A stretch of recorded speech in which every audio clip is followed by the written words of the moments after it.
Om Gyanatimirandasya Gyanajana Shalakaya Chakshurmilitam Yena Tasmai Shri Gurave Namaha Shri Chaitanya Manobhishtam Stapitam Yena Bhutale Swayam Rupa Kadamayam Darapi Svapadantikam Vandeham Shri Guru Shri Yuta Parakamalam Shri Guru Vaishnavangscha Shri Rupam Sagrajatam Sahagana Raghunatham Vitam Tam Sajivam Sadvaitam Savadhutam Parijana Sahitam Krishna Chaitanya Devam Shri Radha Krishna Padan Sahagana Lalita Shri Vishakam Pidangscha He Krishna Karuna Sendo Dinabando Jagatpate Gopesha Gopika Kanta Radha Kanta Namosute Taptakan Shanagorangi Radhe Vrindavaneshwari Vishavanusute Devi Pranamami Hari Priye Vanchakalpa Tarubhascha Kripa Sindhu Patitanang Pavanebhyo Vaishnavebhyo Namo Namaha Shri Krishna Chaitanya Prabhu Nityananda Shri Advaita Gadadhar Shivasari Gaura Bhaktavinda Hare Krishna Krishna Krishna Hare Hare Hare Rama Rama Rama Hare Hare Hare Krishna. Obeisances to all the devotees, especially Holiness Dhanavira Swami, and all the devotees there at RVC. Hare Krishna. I'm missing you all. Looking forward to seeing you soon. Okay, so we'll begin the 9th chapter, Bhagavad Gita as it is. I'll share my screen.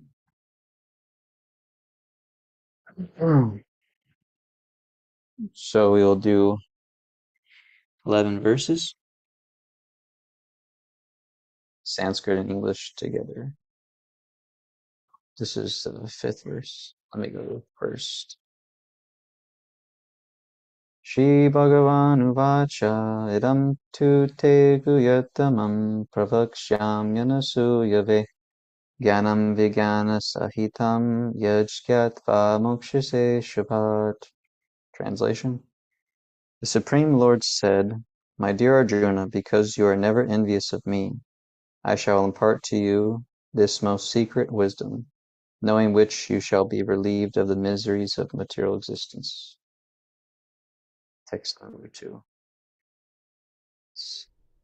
Rajavidya Rajaguyam Pavitramidamuttamam Pravakshavagamam Dharmyam Susukam Artamavyayam. This knowledge is the king of education, the most secret of all secrets. It is the purest knowledge, and because it gives direct perception of the self by realization, it is the perfection of religion, it is everlasting, and it is joyfully performed. Text 3. Ashadhanha Purusha Dharmasyasya Parantapa Aprapya Mam Nivartante Mrityu Samsara Vartmani. Translation. Those who are not faithful on the path of devotional service cannot attain me, O conqueror of foes, but return to birth and death in this material world. Text number 4. Maya tatam idang sarvam jagadavyaktamurtina matstani sarvabhutani nachaham te shavastita. Translation. By me, in my unmanifested form, this entire universe is pervaded. All beings are in me, but I am not in them. Text number 5. Nacha matstani bhutani Pashyame yogam aishvaram bhuta brinna cha bhutasto mamatma bhuta bhavana. Translation. And yet everything that is created does not rest in me. Behold my mystic opulence, although I am the maintainer of all living entities, and although I am everywhere, still myself is the very source of creation. Text number 6. Yatakashastito nityang vayu sarvatra go mahan tata sarvani bhutani vastanityapadarya. Translation: as the mighty wind, blowing everywhere, always rests in ethereal space, know that in the same manner all beings rest in me. Text 7. Sarva bhutani konteya prakritim yanti mamikam kalpakshaye punastani kalpado vrishajamyaham. Translation: O son of Kunti, at the end of the millennium, every material manifestation enters into my nature. And at the beginning of another millennium, by my potency, I again create. Text 8. Prakritim swamabhashtabhya vishrajami punah punaha bhutagramam imam kritsnam avasham prakritir vishat. Something's going on. Okay.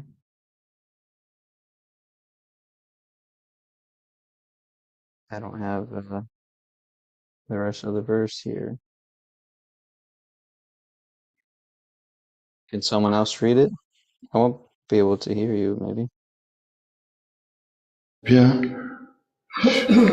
Vishvajami punak punaha Bhutagramam imam kritsnam avasham prakritir vashat.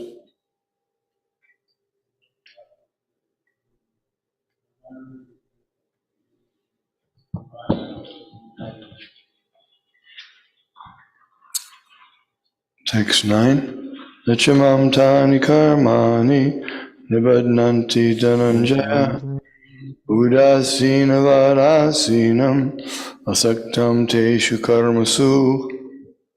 O Dhananjaya, all this work cannot bind me. I am ever detached, seated as though neutral. Text 10. Maya jakshena prakriti suyate sacharacharam hetunanena konteya jagadi parivartate.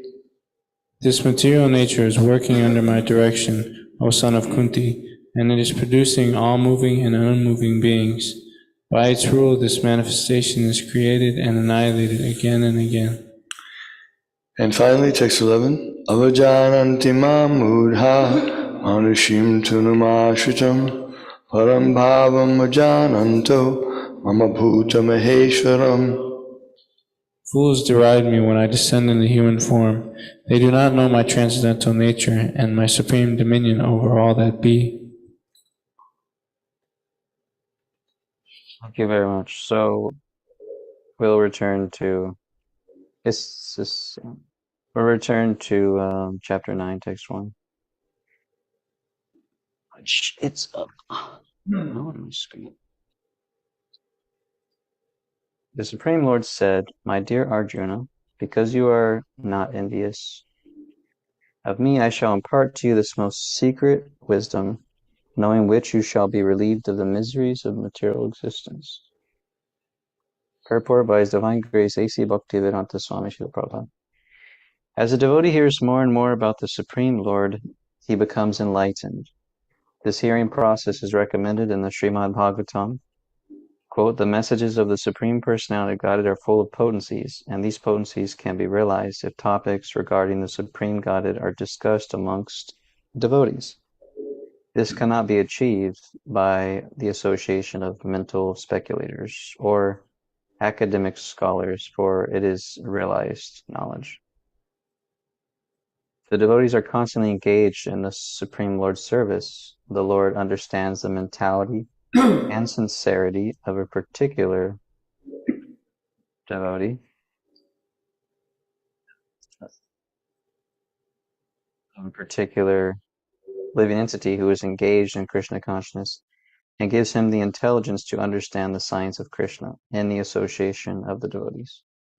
Discussion of Krishna is very, very potent, And if a fortunate person has such association and tries to assimilate the knowledge, then he will surely make advancement towards spiritual realization.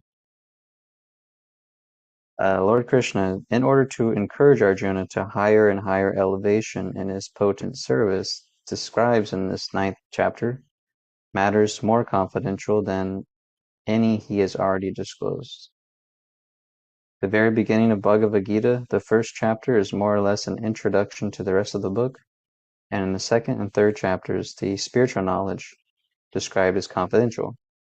Topics discussed in the 7th and 8th chapters are specifically related to devotional service, and because they bring enlightenment and Krishna consciousness, they are called more confidential, but the matters which are described in the 9th chapter deal with unalloyed, pure devotion.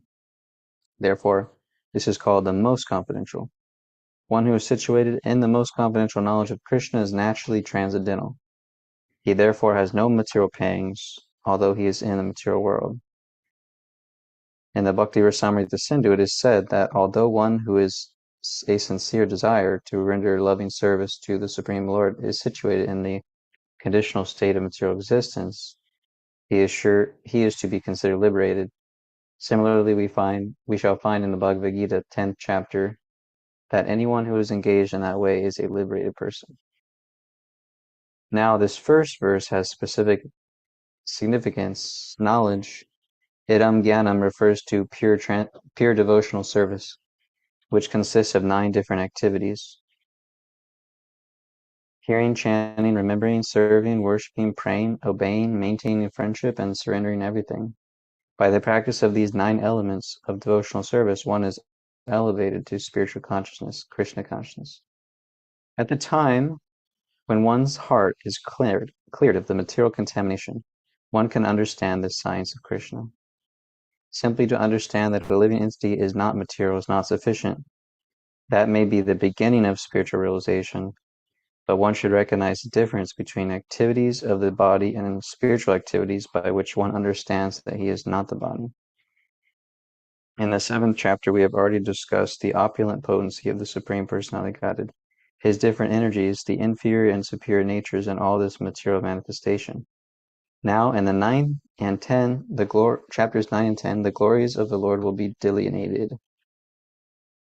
The Sanskrit word anusuyave in this verse is also very significant. Generally, the commentators, even if they are highly scholarly, are all envious of Krishna, the Supreme Personality of God. And even the most erudite scholars write on Bhagavad Gita very inaccurately, because they are envious of Krishna. Their commentaries are useless. The commentaries given by devotees of the Lord are bona fide. No one can explain Bhagavad Gita or give perfect knowledge of Krishna if he is envious. One who criticizes the character of Krishna without knowing him is a fool. So such commentators should be very carefully avoided. For one who understands that Krishna is the Supreme Personality Godhead, the pure and transcendental personality, these chapters will be very beneficial. Translation repeated, the Supreme Lord said, "My dear Arjuna, because you are never envious of me, I shall impart to you this most secret wisdom, knowing which you shall be relieved of the miseries of material existence."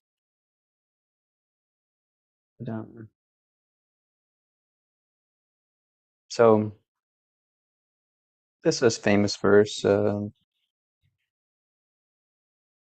beginning of 9th chapter, where Krishna is saying that because Arjuna is not envious of him, then he's basically qualified to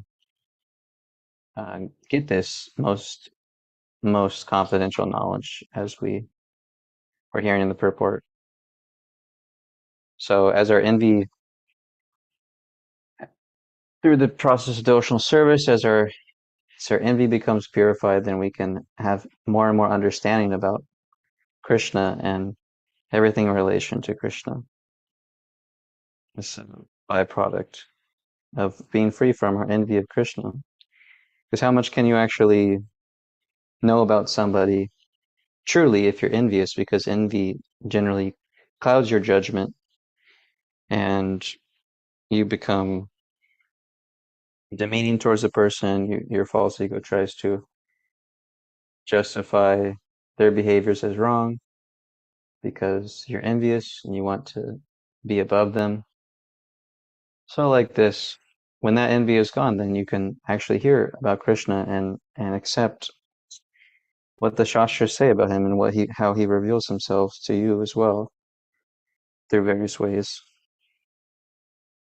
Um, there was one. The first point Prabhupada mentions is as a devotee hears more and more about Krishna, then one becomes enlightened. And he explains, he quotes the Bhagavatam verse that this process is recommended, Bhagavatam. And a few key points here is that we have to hear these topics in the association of devotees. And Prabhupada sums up the purport and it concludes the purport by explaining that envious people or mental speculators or academic scholars that are void of Krishna consciousness or bhakti, they may share some understanding of the scriptures, but because they don't have that confidential knowledge from being Krishna's devotee, then they can be very misleading. Well, they are very misleading. And one cannot achieve real knowledge, which is devotional service. Um, when I was visiting um, my dad's family, my brother was there and he was on a spiritual path with me before I joined Krishna consciousness. And I had given him Bhagavad Gita to read and a few other books and some beads to chant on. And he lost his Bhagavad Gita, so I gifted him another one for Christmas. But he was saying that he had a hard time with reading Prabhupada's version of Bhagavad Gita, and he was asking me what's the difference of it is versus other Bhagavad Gitas. And I just explained to him about parampara, that this is actually coming from a system which Krishna set up himself, was coming from a system of guru passing down the knowledge as it is to their disciple and et cetera, over time. So then the message remains intact. And so this is basically like the main difference between Prabhupada's Gita and all other Gitas practically out there. I mean, I don't know. I'm not sure. I don't know every single Gita out there, but every Gita that I've come in contact with or that people have told me about um, doesn't have that evidence that this is actually coming from its roots. Whereas Prabhupada is, and of course he quotes a lot of the previous acharyas in his commentary on the Bhagavad Gita. But then he was saying that he had a hard time reading it because it was Prabhupada's mood was very, what was that word? He's of course, very authoritative, but he felt like all the other Bhagavad Gitas that he's read, the author wasn't really trying to convince um, the reader to follow this path or to be a devotee of Krishna or to say like this is the absolute truth. Most of them are just very speculative, very open-ended. So he was having a hard time, thinking like, I'm being persuaded to think a certain way and convert my ideas in a certain direction. So he was having a little bit of a hard time with that. But nonetheless, he's still favorable. So he was reading it a little bit when I gave it to him on Christmas. So he can make some advancement. So that's the difference. Hearing from a pure devotee like Srila Prabhupada, they're just trying to convince you of what is the highest goal of life, prema pramartha mahan, to attain this pure love of God, pure love of Krishna. Because they know, they have that realized knowledge that this is the only thing that will actually satisfy a person, satisfy the self, and make everybody happy. So therefore go to great lengths to share this knowledge, and they do so in so many different ways. We know Prabhupada is translating so many books and traveling so many places, meeting with so many people. Similarly, his disciples are doing, following his footsteps, and his grand disciples and grand disciples are endeavoring to spread this knowledge of Krishna. So one of the points is that in the association of devotees, Krishna, like the first sentence of the second paragraph was, the devotees are constantly engaged in the Supreme Lord's service. The Lord understands the mentality and sincerity of a particular living entity who is engaged in Krishna consciousness and gives him the intelligence to understand the science of Krishna in the association of devotees. So in the association of devotees, real advancement can be made. Prabhupada mentioned that one time he had a pretty heavy comment that devotional service outside of the association of devotees is a hallucination. So, of course, there's so many ways to associate with devotees, but the principle is that we should seek association. We should get it however way we can, whether it's through classes, whether it's through Zoom calls or visiting a temple, speaking with devotees, hearing lectures, etc., etc. So many ways, and we need all of them. Actually, we need associate with devotees in so many ways, so that we get that nourishment. It's by associating with materialistic people, then we get momentum towards their qualities and towards their desires. And even though one might be fixed in one moment of time to avoid such behaviors, sinful behaviors, still it's in the mind because they're doing it and they're excited about enjoying the material world. And it's just a matter of time. If it only takes one time to slip up in one's firm conviction. And so therefore, serious devotees, those who want to be serious, really seek out association devotees and make sure that their lives are molded in such a way that they always have that uh, influence on their life. And then one can make nice progress. And it's very rare because as one may have trouble in devotional service and then they become attracted to material things and then they feel embarrassed to be around devotees because for whatever reason some ignorance creeps in and they feel like, oh, if I come around these people then they're going to see all of my desires that I have that's different, but that's all good. That's helpful. Um, so some people are like that and have that mentality now, and we can always encourage them, reach out to them in different ways. There's some point about this verse. I wanted to actually move to the third verse of this chapter, which talks about faith.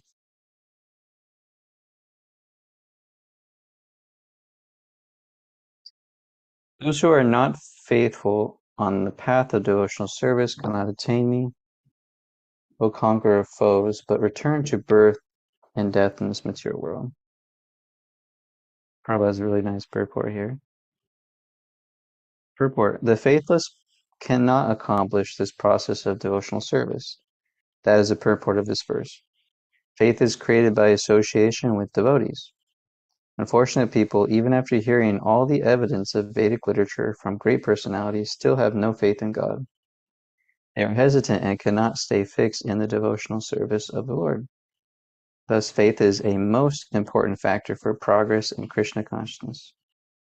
In the Chaitanya Charitamrita, it is said that one should have complete conviction that simply by serving the Supreme Lord Sri Krishna, he can achieve all perfection. And that is called real faith.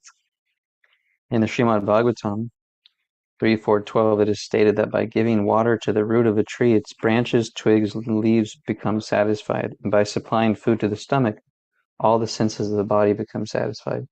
And similarly, by engaging in the transcendental service of the Supreme Lord, all the demigods and all living entities automatically become satisfied. After reading Bhagavad Gita, one should promptly come to the conclusion of Bhagavad Gita.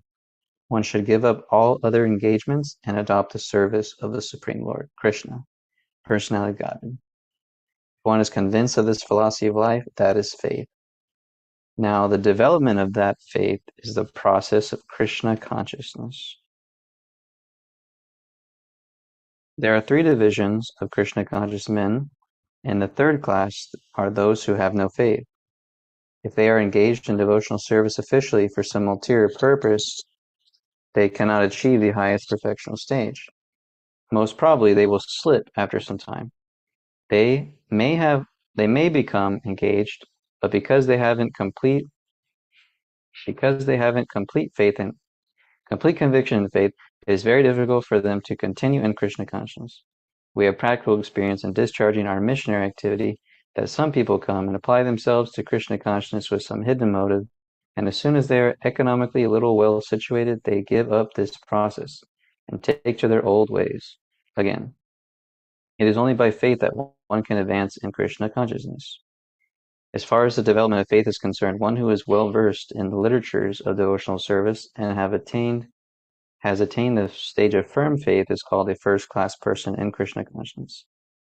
And in the second class are those who are not very advanced in understanding the devotional scriptures, but who automatically have firm faith that Krishna Bhakti, or service to Krishna, is the best course, and so in good faith they have taken it up. Thus they are superior to the third class, who have neither perfect knowledge of the scriptures nor good faith, but by association and simplicity are trying to follow. The third class person in Krishna consciousness may fall down, but when one is in the second class or first class, he does not fall down. One in the first class will surely make progress and achieve the result at the end. As far as the third class person in Krishna consciousness is concerned, although he has faith in the conviction that devotional service to Krishna is very good, he has no knowledge of Krishna through the scriptures like Srimad Bhagavatam, Bhagavad Gita. Sometimes these third persons in Krishna consciousness have some tendency toward karma yoga and jnana yoga. Sometimes they are disturbed, but as soon as the infection of karma yoga or jnana yoga is vanquished, they become second class or first class persons in Krishna consciousness. Faith in Krishna is also divided into three stages and described in Srimad Bhagavatam. First class attachment, second class attachment, and third class attachment are also explained in Srimad Bhagavatam in the 11th canto. Those who have no faith, even after hearing about Krishna and the excellence of devotional service, who think that it is simply eulogy, find the path very difficult, even if they are supposedly engaged in devotional service. For them, there is very little hope in gaining perfection. Thus, faith is very important in the discharge of devotional service. Yes, faith. So I spoke a little bit about this last Sunday class I gave with that 9 stages of bhakti, starting with Shraddha. So, but faith is such an important factor in our spiritual life, as Prabhupada's really making the points here. He says that this faith is created by association with devotees. So it may start off like have some interest or inquiry into spiritual subject matters. So there's some sort of faith there that something is to be gained which will be beneficial for me. Then in the association devotees, all various types of devotees as well, then you gain faith that this is real. This is real for this person. This person is giving up so much, has given up so much because of having faith in Krishna and this process. And I was briefly researching this point of faith, and Tamal Krishna Maharaj was asking Prabhupada about faith, how one develops it, and Prabhupada in this conversation was making the point that faith is developed, or it's increased by purity. So I think Prabhupada in this purport or the previous one said that basically the process of following the process of Krishna consciousness, one acquires faith. Yeah. He says here also, this it is a most important factor for progress in Krishna consciousness. So as one progresses, one gains naturally by one's purity. As they become more pure, they gain more faith in Krishna. That makes sense, right? Because if I was totally pure, then there would be no doubt that Krishna is the Supreme Personality God. But because I'm not on the pure platform, I still have doubts or misconceptions, and still maybe faith is wavering to some degree. But so we want to move to at least a second class. So that means that we have to have second class devotees. So that means we have to have some knowledge of the scriptures. We have to hear about Krishna. We have to hear the philosophy. We have to relieve our doubts and misconceptions. And we have to have faith that this process is worthwhile. But in my experience, it's so having faith in the process is so available. And after some time, after you've heard enough, you've met enough senior devotees, you've met enough devotees that are practicing, then it becomes really, really hard to discredit the whole thing. Because then basically, if you discredit your faith in Krishna consciousness, you have to discredit the faith that all these other people have in Krishna consciousness. You see, it's connected because it's not just a whimsical belief. It's something that's deeply rooted in history and science and philosophy, and rationale and experience. So, like I know one person he's been pretty in and out of Krishna consciousness, and he's older too, but he basically made the point to me that, yeah, I basically believe that I just made it up, it's just Golok Vrindavan is just made up. And I thought, well, if you really believe that, then you have to discredit so many great personalities, including your guru. And you have to discredit all those experiences you had in devotional service, and like when you were performing devotional service, how happy you were. You have to discredit all that. You have to discredit uh, Goswami, Chaitanya Mahaprabhu, etc., etc. The list goes on and on. And you got to discredit great saints in this movement, like the various gurus and sannyasis and advanced devotees. And you have to discredit Srila Prabhupada. I mean, how to do that? It's a formidable task. It's impossible. So there's so much resource available to increase one's faith and develop one's faith. In the process, it's very much available, and it becomes, for a rational person, it becomes impossible to rationalize another truth. That's been my realization. Really, the only thing that stands in our way is material desires, lust, envy, greed, illusion. We're six enemies. That's all we're dealing with. And those can mislead our intelligence and mind towards asat, towards the non-permanent. Well, what to do about that then? We're struggling with material desires that are disrupting our faith in Krishna consciousness. Well, we go on following the process. Akama sarvakama va moksha kama udardihi tivrena bhakti yoginam yajete purusham param. We just go on serving Krishna. And as we become more pure, then that faith develops more. We become free from our desires to enjoy the material world. And consequently, we become more interested in Krishna conscious activities, Krishna conscious topics, Krishna conscious subject matter.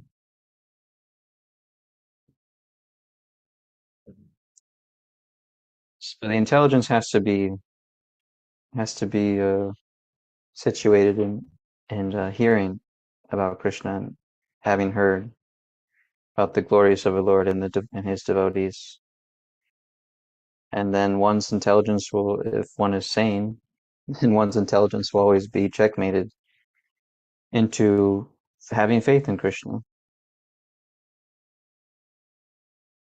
So it's like, okay, we either learn the hard way, or we go through anartha nivriti, we go through purification with faith in Krishna, or we learn the hard way, we try to just forget about Krishna and try to enjoy the material world. But we even hear stories about that.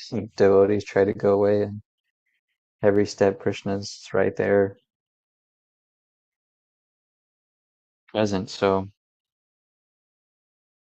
these are some points about it. I did have, there was one other thing that I read. Uh, yeah, like faith is trusting Krishna, trusting the devotees. Um, that was a definition I looked up on the dictionary. Well, also Prabhupada mentions that as well. But trust. So we trust Krishna in the Bhagavad Gita. We trust Krishna's devotees.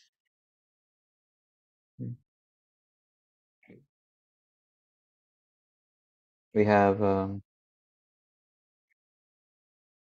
faith. Faith is, yeah, it's important.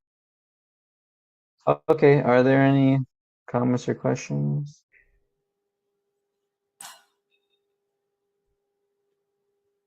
And Dr. Fred raised his hand first. Hari Krishna, Prabhu, please accept my humble obeisances. I have a comment, if that's okay. Today, my mind was like obscenely turbulent, and I was taking some information from like devotees I trust, and like I was dealing with the mind, but trying not to like agree with it at all. And I told myself that once I go on Harinam, we'll really see like how Krishna provides. And simply put, that happened. I went on Harinam with Magadari Prabhu and Mridanga Prabhu, and it was simply ecstatic like the whole time. So like what you're saying about how like if someone's going to discredit Goloka or any part of Srila Prabhupada's information, that you have to discredit every mystical moment or every smile that we have in this process. And I was pretty tired when I went out, but it was simply enlivening and blissful, and like it's like such a gift to like be able to actually overcome the mind within 2 hours. It's not that, maybe not overcome it, but deal with the turbulency and then like say, I'm going to be engaged. Because today, to get through this turbulency, I was engaged basically all day. There was like no real time for it. And I got to cook with assist Krishna Shravana Prabhu cook. And I asked him about seeing Krishna. Like I was just asking him how I could see Krishna a little bit. I don't even really remember the exact question. He was like, you can see Krishna in his name. You can see Krishna in prasadam. And when you were just talking, I was like, you said, we have to hear, but I'm coming to realize that that's not just, it is Srimad Bhagavatam and all the literature, but it's the holy name. Like Srila Prabhupada, I put Jaya Radha Madhavan and then just had the playlist going, Hare Krishna Kirtan. And I was thinking, I'm not really listening to any like purports or any lecture. But after what you just said, I just had a realization that I was still listening to Bhagavat. And he is, well, you guys know what a Bhagavad is. Forgive me for my incompetence and my forgetfulness right now. But this whole situation is set up for us to really realize that we're not the mind, we're not the intelligence, and we're not the false ego. And I'm obviously not very advanced. I'm blatantly a neophyte. But like, it's rather rewarding when you can be like, I want to get out. I want to go somewhere else. But then you're like, there's actually no safety anywhere. Like, this is a safety. And it doesn't matter if my mind is like banging on the cage. It has nothing to do with reality. It's actually inappropriate that it's so childish. So, Krishna has our hearts and our souls, and sometimes it's not easy to remember, but like Magadari told me that Krishna never gives you, or Magadari Prabhu told me, Krishna never gives you anything you can't handle.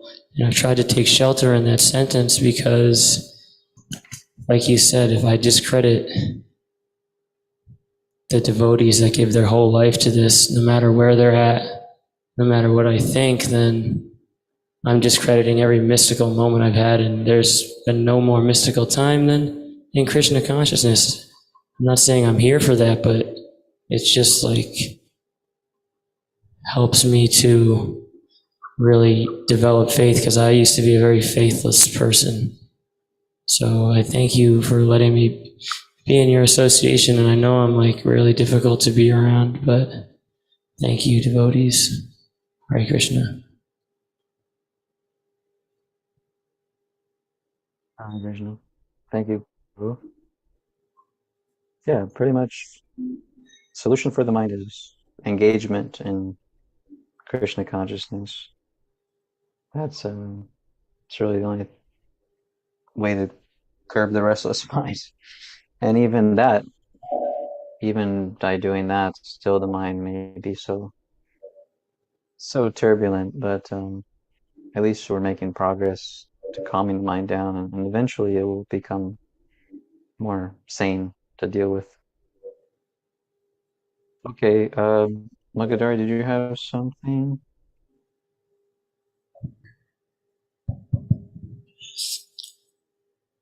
Earlier, I heard the acharyas like Srila Prabhupada, he's trying to convince us to take bhakti yoga.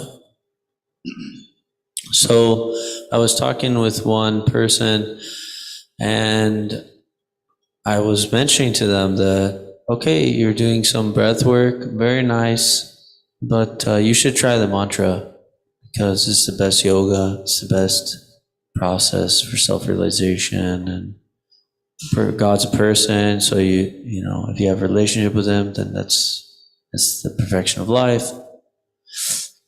And he was kind of giving me some good arguments, and he was saying that, well, what you're saying, you're saying one path, but there's many paths. And so I said, well, what if I told you that this is the best one? And he said, well, that you're not giving me any good reasons. Actually, I'd rather, you'd be more persuasive if you told me what happened when you chanted Hare Krishna, what happened in your life, what struggles you overcame and things like that. And so I was wondering what kind of mood, because I wanted to convince him that he should chant Hare Krishna, but it's almost like he was turned off.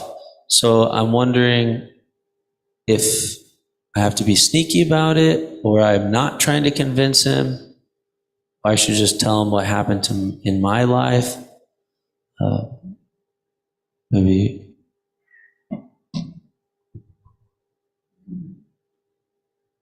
In general, people these days are very much averse to somebody saying like, this is the way.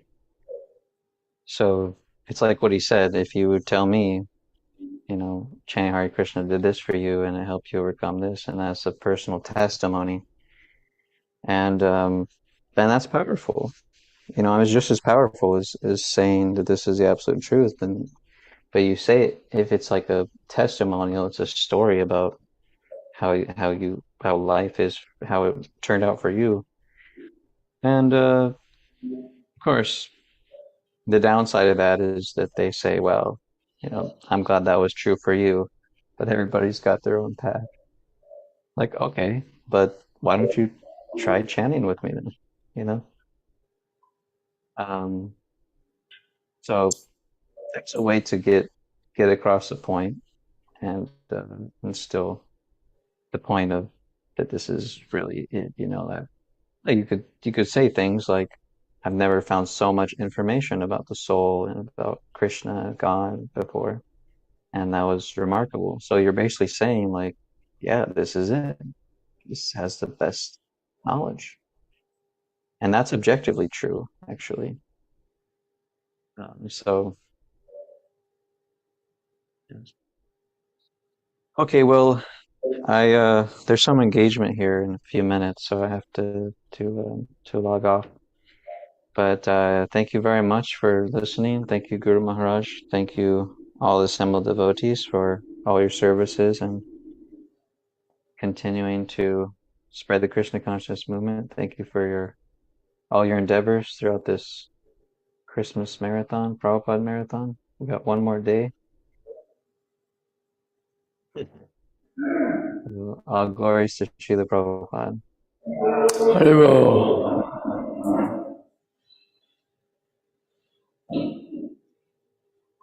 Kalpajiva Shakti Kosan Devi Chakri Vishnu.